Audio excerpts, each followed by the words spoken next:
Buenos días. Universidad Levet agradece su asistencia a esta sesión webinar. El día de hoy nos acompaña el doctor Hugo Gutiérrez Leonard. El doctor Hugo es cardiólogo intervencionista, egresado de la Escuela Médico Militar, del Instituto Nacional de Cardiología y del Centro Médico Nacional La Raza. Es miembro numerario de la Academia Mexicana de Cirugía y actualmente labora en el Hospital Central Militar. El día de hoy nos presenta el tema del síntoma al ECG. El ECG en presencia del dolor precordial u otros síntomas. Recuerden que como indicaciones, las dudas y comentarios se revisarán al final de la charla. Pueden utilizar la sección de chat para hacernos llegar todas sus dudas. Sin más ni menos, sean bienvenidos a este webinar. Cedo los micrófonos a continuación al doctor Hugo Gutiérrez Leonard.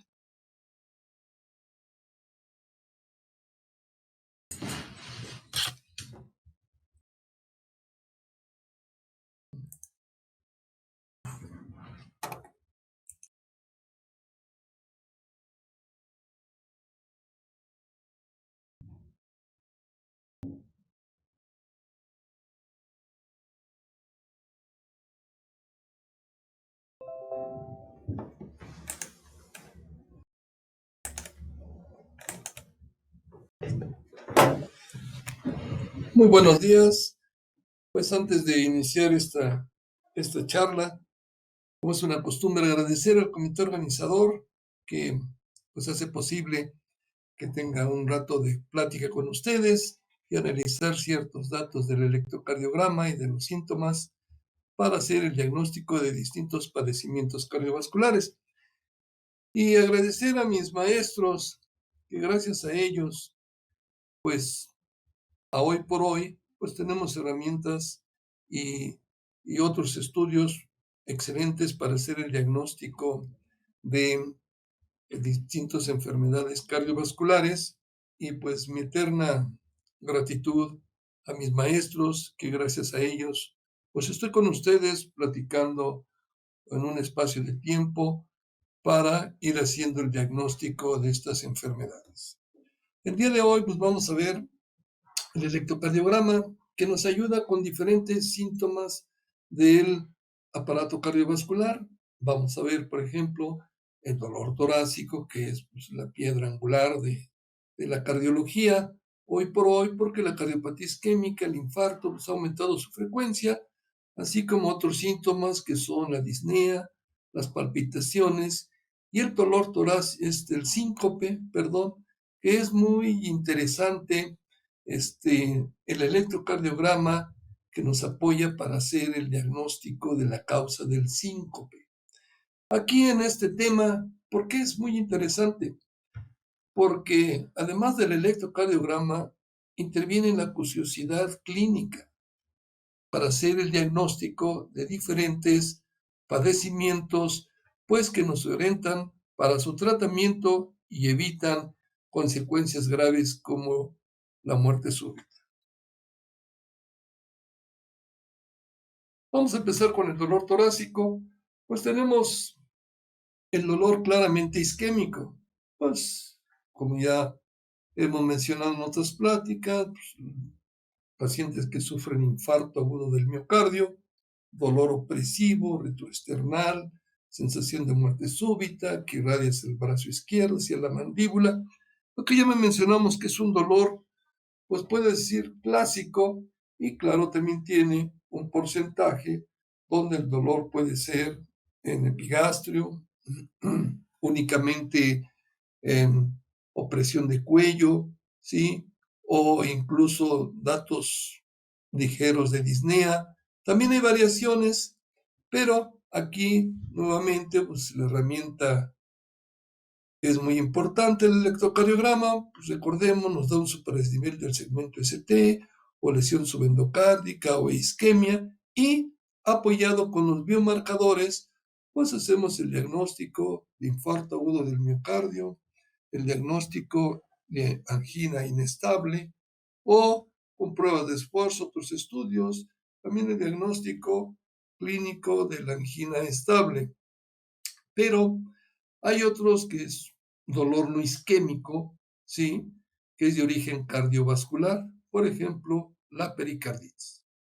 Recordemos que la pericarditis pues, es una inflamación ahí del pericardio por algún virus, etcétera, que inflama el pericardio y nos da también un dolor torácico, acompañado de disnea, a veces de palpitaciones, y el electrocardiograma, pues también nos apoya porque da una elevación del segmento ST, que más adelante veremos un trazo, que es distinto a la elevación del segmento ST del infarto agudo del miocardio, que es un supradesnivel de distintas características. También un dolor no isquémico, pues es muy importante pensar el aneurisma disecante de la aorta. Si es un paciente de edad, hipertenso, colesterol alto y tiene un dolor que puede ser principalmente en la espalda interescapular, ¿sí? Y tenemos un electrocardiograma donde tenga taquicardia o algunas alteraciones del segmento ST, pues tenemos que pensar en un aneurisma disecante de la aorta. ¿Por qué es importante pensar en este padecimiento? Porque el ingreso al servicio de urgencias nos puede confundir con un síndrome coronario agudo o que esté en su etapa inicial, un infarto agudo del miocardio. Y por la premura, sí, o dudosos datos de electrocardiograma, pues ha habido casos que se dan fibrinolítico y este aneurisma disecante de la aorta pues empeora y el paciente pues puede llevarse a algo catastrófico. Es por eso que tenemos que pensar o hacer la clínica de los diferentes padecimientos, ¿sí? Que dan dolor torácico o alteraciones en el electrocardiograma. No pensar todo que es únicamente cardiopatía isquémica o que es por obstrucción de las coronarias. Miocarditis. Si el paciente es joven, tiene dolor precordial, ¿sí? Muchas veces puede dar también disnea, pues es inflamación del miocardio también por un virus. Este padecimiento, en un porcentaje afortunadamente bajo, 5 a 7%, pues hace que falle el corazón, que la fracción de expulsión del corazón disminuya, da datos de insuficiencia cardíaca y en datos extremos, pues puede llevar a la mortalidad, puede dar mortalidades de miocarditis.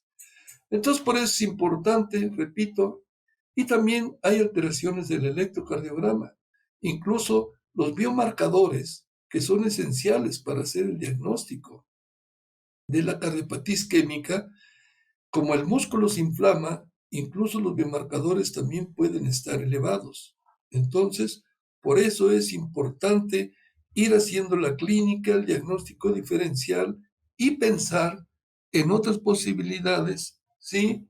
De el dolor torácico y de alteraciones en el electrocardiograma. Otro padecimiento que tenemos que tener en mente es la embolia pulmonar aguda masiva. Este padecimiento puede presentarse como dolor torácico también, ¿sí?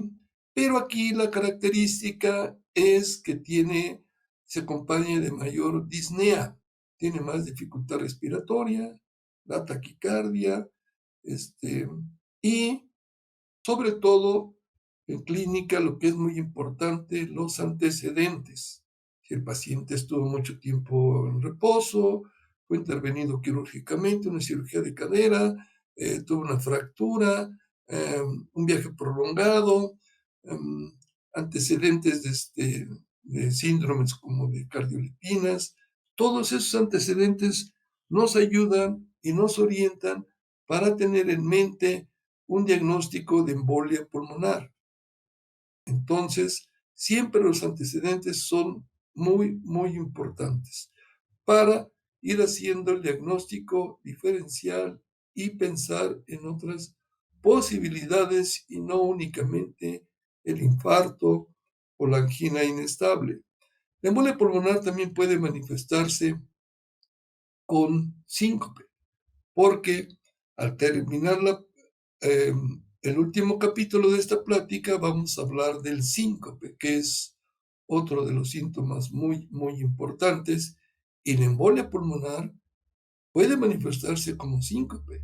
Entonces también los pacientes que tienen síncope, también hay que pensar o descartar una embolia pulmonar aguda masiva.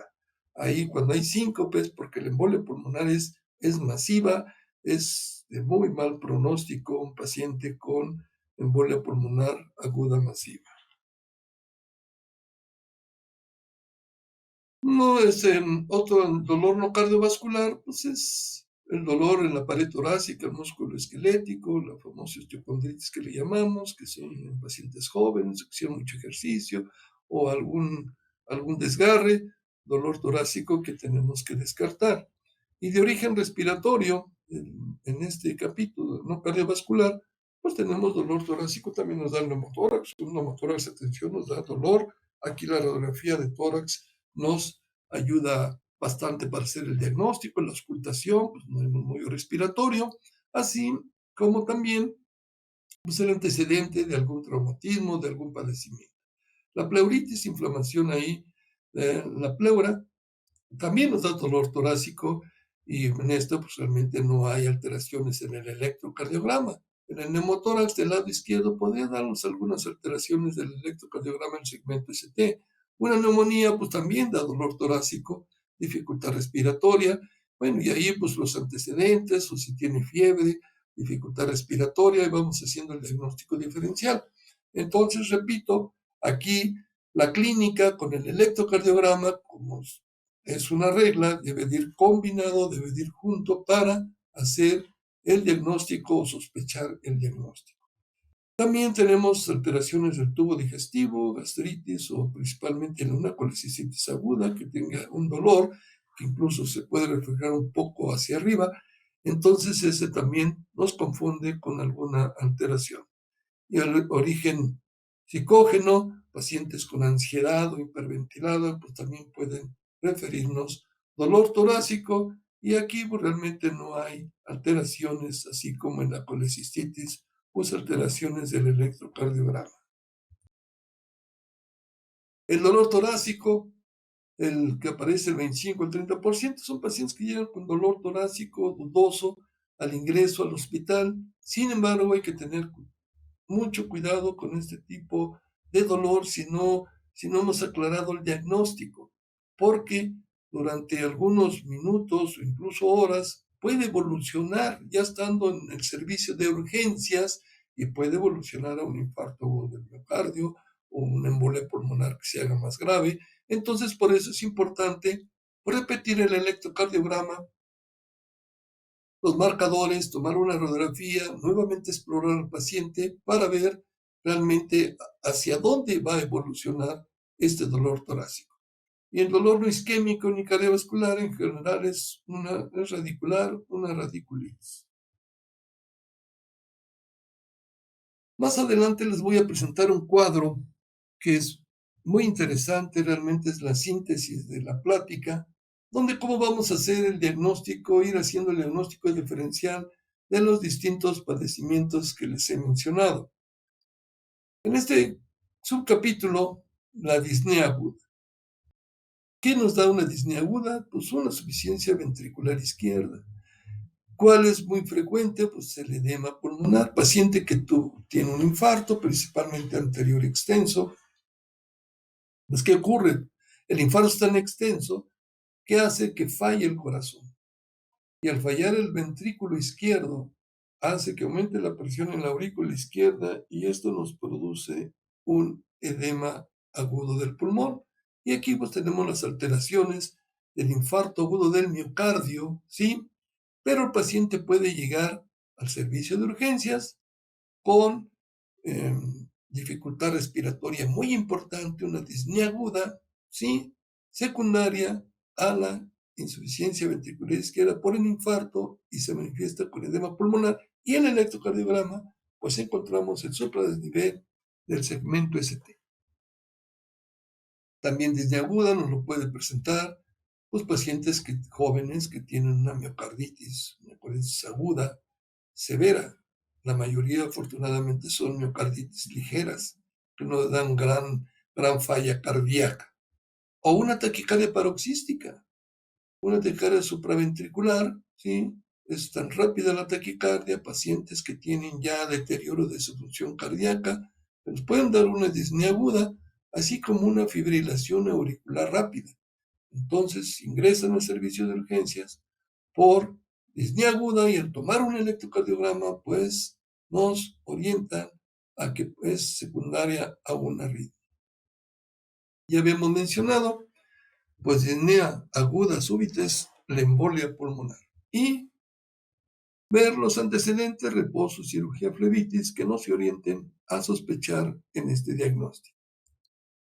El cor pulmonar crónico descompensado, pacientes fumadores crónicos con neumopatía, que una infección respiratoria descompensa este cuadro de cor pulmonar, lo que nos ocasiona es que puede haber también alteraciones en el electrocardiograma, ¿sí? ¿Qué pasa aquí? Pues ya el corazón, el ventrículo derecho está dilatado y si se descompensa, pues aparecen en el electrocardiograma imágenes de dilatación del ventrículo derecho, como ya lo habíamos visto, que la onda R de B1 a B4 pues no progrese, sino que tenga la misma imagen de B1 hasta B4, eso nos da una imagen de dilatación del ventrículo derecho. Los pacientes que tienen asma bronquial también pueden ingresar con disnea aguda. Estos pacientes en el electrocardiograma, pues son la mayoría jóvenes, presentan taquicardia sinusal, una P picuda y el eje de P hacia la derecha. Entonces eso nos puede orientar a que es una... el electrocardiograma pues, nos da esos datos. El neumotórax. Aquí en neumotórax, pues la mayoría de los casos es realmente un electrocardiograma normal. Ya me he mencionado, cuando es del lado izquierdo puede haber ciertas alteraciones, ¿sí? Bajo voltaje en las precordiales y alteraciones de la repolarización y del ascenso del segmento ST en el neumotórax. La pleuritis. La pleuritis realmente está el dolor torácico, pero el electrocardiograma no da aquí ningún dato. Disnea equivalente de angina no son pacientes que tienen cardiopatía isquémica crónica, que tienen circulación colateral, que hacen falla cardíaca y se manifiesta la angina con el síntoma de disnea. Y la insuficiencia cardíaca crónica, pues puede ser por infarto antiguo del miocardio, principalmente infarto anterior, que se manifiesta con insuficiencia cardíaca, puede tener arritmias, exercístoles ventriculares, puede hasta manifestarse con taquicardia ventricular, y esto, pues al ingreso del hospital, presenta disnea aguda. El otro subcapítulo, palpitaciones. Repito, es muy importante estar en conjunto con el interrogatorio, con la exploración clínica, los antecedentes, ¿sí? Por ejemplo, aquí al ingresar con palpitaciones, ¿sí? El electrocardiograma, pues en caso de Wolff, Parkinson y White, bueno, se hace el diagnóstico con precisión, que tuvo una taquicardia, se quita la taquicardia y en el electrocardiograma de reposo, pues tiene la imagen de onda delta y PR corto, pues hacemos el diagnóstico de Wolff, Parkinson y White. Cuando el paciente ingresa por palpitaciones y las palpitaciones son irregulares, pues lo más frecuente es que sea un episodio de fibrilación auricular. Y tomamos el electrocardiograma y confirmamos el diagnóstico de fibrilación ventricular. Palpitaciones regulares, pues en caso de una taquicardia paroxística supraventricular por Wolff, Parkinson y White, por entrada nodal, o por un flóter auricular.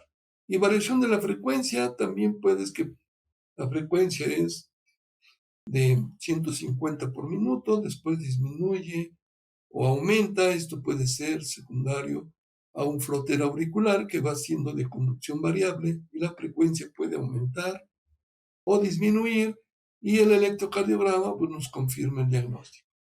Y pacientes que ingresan al servicio de urgencia con palpitaciones, una sensación de vuelco en el corazón, pues hay que sospechar en extrasístoles ventriculares y repito, el electrocardiograma nos confirma este diagnóstico. Podemos ver aquí el diagnóstico de síncope. Les decía yo al inicio de la plática, es muy interesante este síntoma que se manifiesta el síncope. ¿Por qué? Porque puede ser desde una alteración muy simple, paciente joven, que es el síncope ortostático, que está mucho tiempo de pie y se desmaya, pues es muy benigno, así como puede ser un síncope muy, muy, muy grave, por ejemplo, la embolia pulmonar masiva o una arritmia, como la taquicardia y la fibrilación ventricular, que nos puede llevar realmente a la muerte súbita. Entonces el síncope pues, es la pérdida brusca y transitoria de la conciencia causada por una súbita reducción del flujo cerebral. Y pues hay muchas causas. El síncope neuromediado, que se presenta afortunadamente la mayoría del 50%, pues puede ser tosígeno, un episodio de tos importante, el paciente puede tener un desmayo, miccional, estar mucho tiempo de pie, al tomar algunos estudios, una punción o hipersensibilidad del seno carotídeo. Y de origen cardíaco, pues son muy graves, taquicardia ventricular, fibrilación ventricular, que llevan a la muerte súbita. Las bradiarritmias, pacientes que tengan una bradicardia extrema, pacientes con bloqueo sinoatrial y pacientes con bloqueo auriculoventricular, que en ocasiones, cuando hay infarto agudo del miocardio de localización inferior, pues se complica con un bloqueo auriculoventricular y esto pues, agrava al paciente, lo puede llevar a la muerte y pues hay que colocar un marcapaso. Por eso es muy importante y se manifiesta como síncope. Entonces, paciente que ingresa al servicio de urgencias con síncope, tiene uno que interrogar pues a los familiares, al mismo paciente, ver sus antecedentes y para ir aclarando el diagnóstico y la gravedad de este síncope. Y pues el tratamiento, por ejemplo, en bradiarritmias, pues en el servicio de urgencias, desde colocar un marcapaso transitorio, pues realmente se salva la vida al paciente, o si llegó por taquicardia ventricular, fibrilación ventricular, pues ver cuál es el origen, si es isquémico, resolver abriendo las arterias coronarias con angioplastía o cirugía cardíaca, o poner dispositivos como cardioverter desfibrilador para evitar la muerte súbita. Aquí tenemos la otra causa que puede ser por obstrucción del flujo. Esto es muy interesante. Pacientes que tienen estenosis aórtica pueden llegar al servicio de urgencias por síncope. Y a la auscultación, pues vamos a encontrar un soplo sistólico en foco aórtico, que se nos va a orientar al diagnóstico, que es por una estenosis aórtica.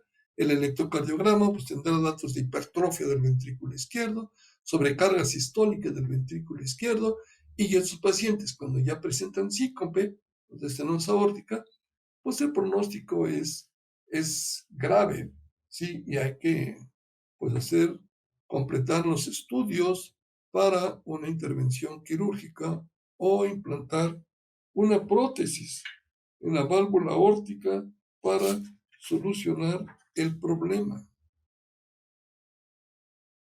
Este es el cuadro que les mencionaba. Aquí realmente está resumido todo parte que les platiqué y de la plática, como menciona aquí, pues es el diagnóstico diferencial, ¿de acuerdo? De estos padecimientos, pues que son los padecimientos más graves que hay que tener en mente, principalmente cuando están en el servicio de urgencias, para actuar con prontitud y evitar, pues, la muerte de los pacientes. Podemos ver aquí antecedentes, como ya había mencionado, de infección respiratoria. Un síndrome coronario agudo no tiene este antecedente, la pericarditis tiene este antecedente, la miocarditis no, y lo demás que vamos a ver, la aneurisma disecante de la aorta y la embolia pulmonar, pues realmente no tiene este diagnóstico, ¿no? Las características del dolor, pues ya las hemos mencionado. En el síndrome coronario agudo de la pericarditis, pues aquí hay un dato importante, al que aumenta con la respiración, ¿sí? Aumenta con la respiración, con el esfuerzo, el dolor. En la miocarditis hay más disnea que dolor en la miocarditis, en la aneurisma disecante de la aorta, la aneurisma disecante, pues es principalmente en la espalda. Y en embolia pulmonar, pues mencionamos, hay más disnea que dolor. El electrocardiograma, pues ya vimos las características del supradesnivel, del segmento ST en el síndrome coronario agudo. La pericarditis, pues puede presentar elevación del ST, ¿sí? Que tenemos que diferenciar del síndrome coronario agudo, presenta T negativas, ¿sí? Y aquí hay un dato muy característico que es, desafortunadamente no aparece en el 100% de los pacientes que tienen pericarditis en el electrocardiograma, que es elevación del segmento PR en la derivación ABR, ¿sí? Aquí en la miocarditis, pues puede manifestar estas alteraciones del electrocardiograma, taquicardia, bajo voltaje y alteraciones de la repolarización. En la aneurisma disecante, pues realmente no hay una imagen típica. Con el electrocardiograma, pues estos pacientes, como gran porcentaje tienen hipertensión, pues el electrocardiograma nos puede dar datos de hipertrofia del ventrículo izquierdo, y en ocasiones el ST está elevado de B1 a B2. Por eso les mencionaba, se eleva el ST en B1, B2, tiene dolor torácico, al servicio de urgencias, pues puede uno hacer el diagnóstico de un síndrome coronario agudo, entonces se pasa fibrinolítico y pues este padecimiento empeora. Es por eso que hay que tener mucho cuidado para descartar este padecimiento cuando exista dolor torácico y alteración del ST en B1 y B2. Pero recordemos que aquí en este padecimiento el dolor es principalmente en la espalda. La embolia pulmonar también nos puede confundir con un síndrome coronario agudo. En este padecimiento hay principalmente taquicardia, y negativa nos puede dar de B1 a B3, bloqueo de la rama derecha, y aquí hay otro dato muy importante, la imagen de McGinn-White, que es S1 en la derivación D1 encontramos S1, y en la derivación D3 encontramos Q. Entonces es S1, Q3 que interpreta dilatación del ventrículo derecho, y al encontrar estos datos en el electrocardiograma, pues debemos sospechar y descartar el diagnóstico de embolia pulmonar. Perdón. Los biomarcadores es muy interesante. En general son las troponinas en el síndrome coronario agudo las que se elevan con mayor porcentaje y con mayor cantidad de las troponinas. Aquí en la pericarditis, pues las troponinas son normales. En la miocarditis, las troponinas generalmente están positivas. En la aneurisma disecante, pues son negativas como menciona. Y también en embolia pulmonar, generalmente son negativas. Pero si la embolia pulmonar aguda es masiva, que ya dilató el ventrículo derecho, que tiene hipotensión, taquicardia, disnea importante, alteraciones de la una embolia pulmonar muy grave, aquí por la dilatación del ventrículo derecho, que está sufriendo el ventrículo derecho, puede presentar también elevación de las troponinas. La evolución, pues depende del tratamiento. Si un paciente llega con infarto agudo del miocardio antes de las 6 horas o las primeras 3 horas, pues al practicar angioplastía realmente se modifica la evolución de este padecimiento, disminuyendo la mortalidad y las complicaciones como la insuficiencia cardíaca de estos pacientes. Aquí, pues, por lo regular, la evolución es buena, no hay ondas con el electrocardiograma. La miocarditis es variable. Como menciona aquí, a menudo es buena, pero hay casos de miocarditis, afortunadamente el porcentaje es bajo, que presentan falla grave y puede haber muerte súbita.